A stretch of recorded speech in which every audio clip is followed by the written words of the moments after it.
코로나19 확진자가 연일 1,000명대를 기록하면서 병상 부족이 계속되고 있습니다.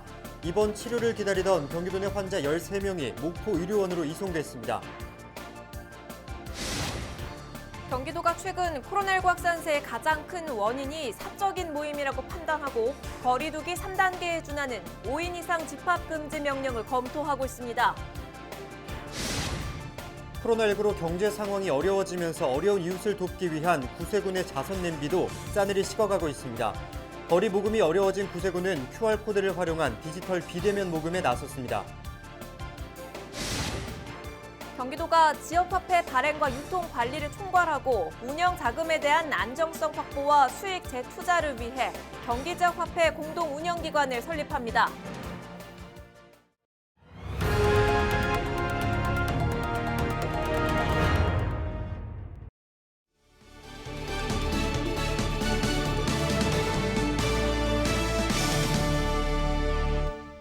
여러분 안녕하십니까? 헬로티비 뉴스입니다.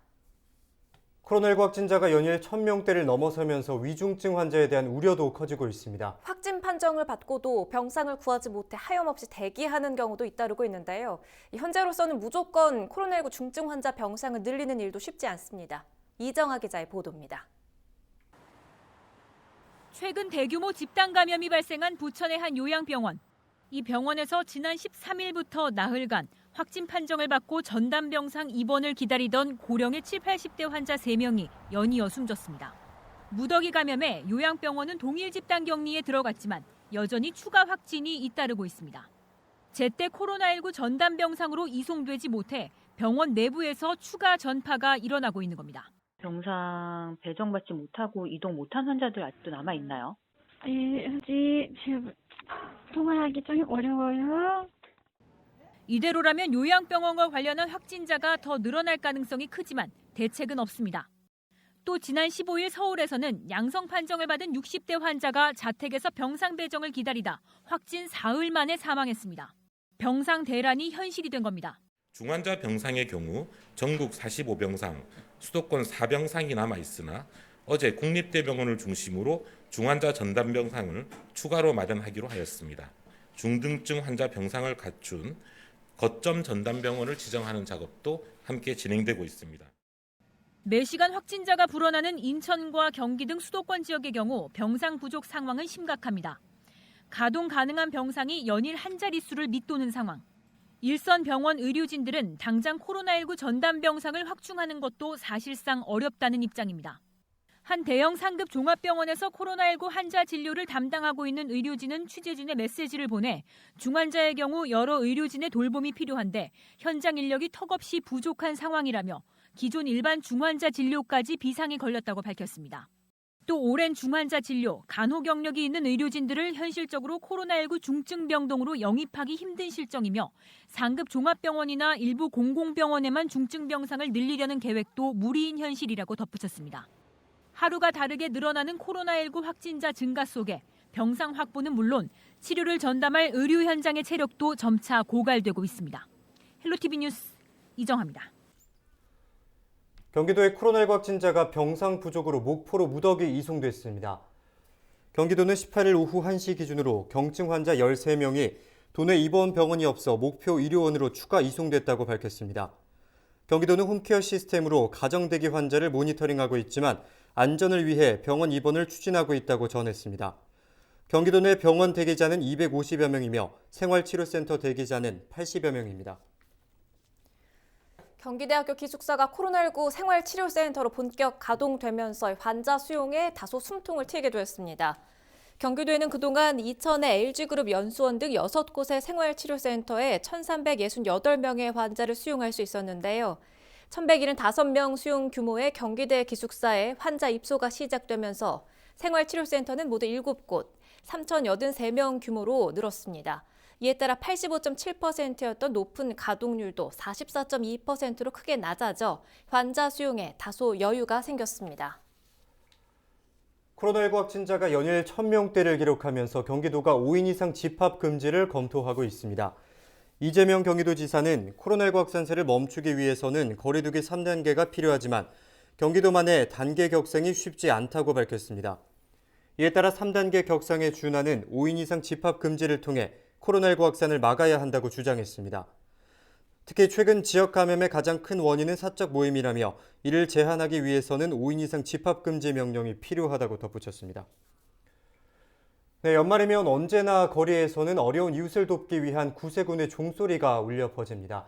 하지만 올해는 코로나19로 모금 활동이 쉽지 않다고 하는데요. 코로나19 확산으로 유동 인구가 줄면서 거리 모금이 어려워지자 비대면 디지털 모금으로 자선 냄비 기부를 독려하고 있습니다. 김호 기자입니다.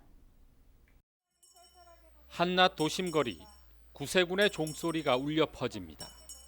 구세군 자선냄비는 여러분의 따스한 온정의 손길을 기다리고 있습니다. 여러분의 사랑과 정성이 모여서 어려운 이웃에게 지금도 힘과 용기를 주고 있습니다. 거리를 오가는 인파가 비교적 많은 곳이지만 모금은 예전 같지 않습니다.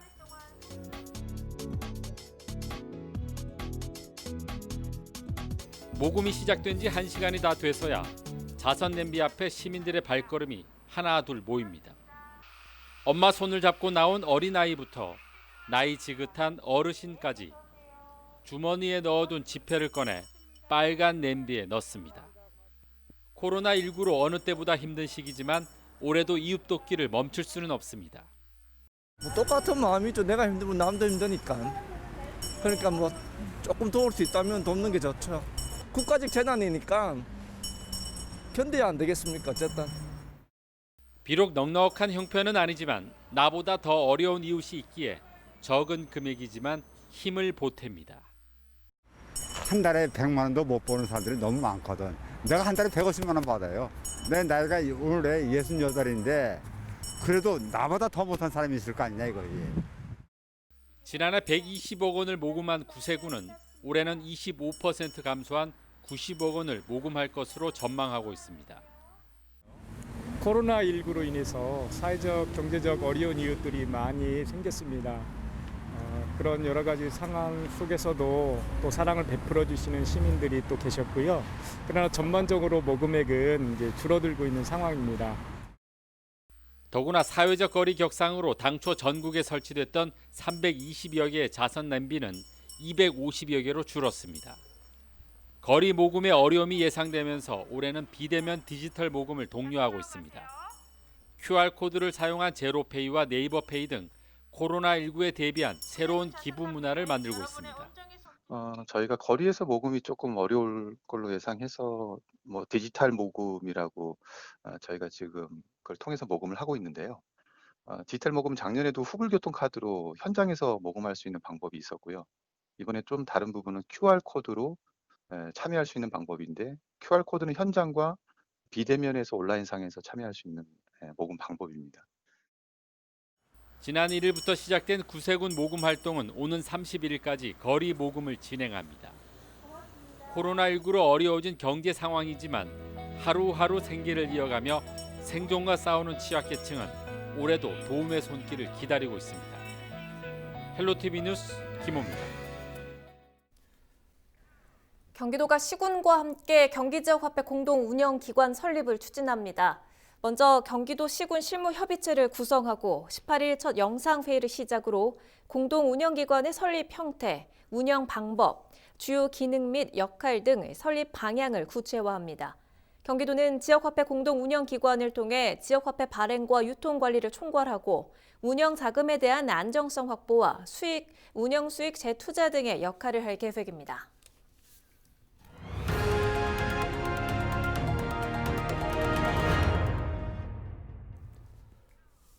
코로나 유행 속 가장 위태로웠던 때를 묻는 말에 지금 이 순간이라는 답변이 가장 많았던 것으로 나타났습니다. 특히 수도권의 상황이 위중한데요. 백순영 가톨릭대 의대 명예교수와 이야기 나눠보겠습니다. 교수님, 안녕하십니까? 예, 안녕하세요. 반갑습니다. 지금 1000여 명대 신규 확진자가 계속 나오고 있는데 지금의 상황 어떻게 보고 계십니까? 예, 이 코로나19 우리나라에 들어온 것이 1월 20일인데요. 지금 11달 정도 지나면서 최대 위기입니다. 1차, 2차 때에는 굉장히 많은 환자가 나온 것으로 보이지만 사실은 한 달 안에 전부 통제가 되었었는데 겨울철로 들어오면서는 그런 상황이 아니고 우리 주변에 산발적인 집단 발생이 일어나면서 이 집단 발생들의 규모가 점점 커지고 결국은 1000명에 이르는 숫자가 되었고 상당히 긴 시간 동안 유지되고 있기 때문에 이 위기 극복이 쉬워 보이지 않습니다. 네, 지금은 코로나 무료 검사 기간입니다. 젊고 건강한 사람일수록 이 증상이 없어도 검사를 받는 것이 좋다는 말도 나왔는데요. 무증상 감염자들이 많아진 탓으로 보입니다. 어떻게 보십니까? 실제 젊은 사람들인 경우에 있어서 무증상일 경우에 있어서는 굳이 안 받으셔도 좋을 것으로 보이고 어느 정도라도 하여튼 열감이 있다든지 호흡기 증상이 있으시면은 전부 받으시는 것이 좋을 것이라고 권고해드리고 싶습니다. 아무래도 불안한 마음 때문에 검사소를 찾는 분들이 늘어나는 것 같은데 지금 코 속 분비물을 채취해서 판단하는 비인두 도말 검사와 타액 PCR 검사 그리고 신속 항원 검사가 가능한데 방식에 따라서 정확도가 다를 것 같습니다. 어떻습니까? 지금 우리가 하고 있는 RT-PCR이 제일 정확도가 높고요. 타액을 갖고서 PCR을 할 경우엔 타액의 바이러스 양이 한 10분의 1 정도로 낮기 때문에 민감도, 즉 바이러스가 적을 때에는 좀 초기 감염일 경우에는 음성으로 나올 가능성이 있습니다. 즉 감염이 되어 있는데도 음성으로 나오기 때문에 위음성이라고 하죠. 신속 진단 검사의 경우는 좀 더 민감도가 낮아서 증상이 나타나는 사람을 대상으로 선별적으로 스크리닝 검사를 하는 데는 적당한 검사이긴 합니다만은 이것이 음성이 나왔다고 해서 안심할 것은 아니고요. 양성이 나왔을 경우에는 꼭 확진 테스트를 RT-PCR로 받아야만 양성으로 확진이 되겠습니다. 네, 상황이 엄중한 만큼 정부는 사회적 거리두기 3단계 격상을 검토하고 있습니다. 거리두기 조치를 강화해야 한다고 보십니까? 개인 생활, 즉 절제가 필요하고 3단계라 하면은 거의 통제가 봉쇄 수준이기 때문에 지금 우리가 어쩔 수 없이 하기는 하지만 우리 국민들의 방역수칙 준수 또 국민들의 행동 이것이 이동량이 줄어들지 않으면은 상당히 통제가 어려운 상황으로 갈 수도 있는 상황이라고 봅니다. 네, 집이나 실내에 머무는 시간이 긴데 사실은 추운 날씨 탓에 환기를 좀 잘 안 하게 됩니다. 요즘에 이 집안 환경을 좀 어떻게 노력하면 좋을까요?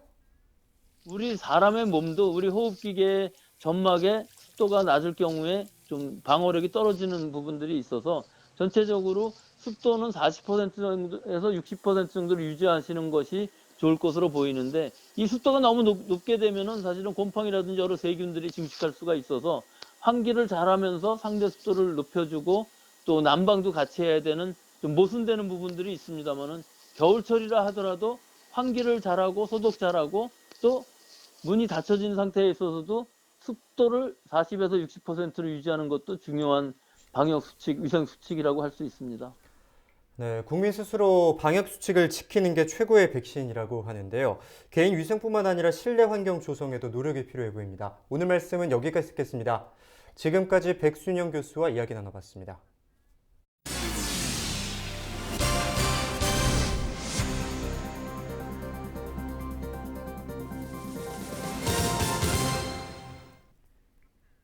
코로나19로 어려워진 지역 골목 상권의 활성화를 위해 소상공인 시장진흥공단과 LG헬로비전이 손을 잡았습니다.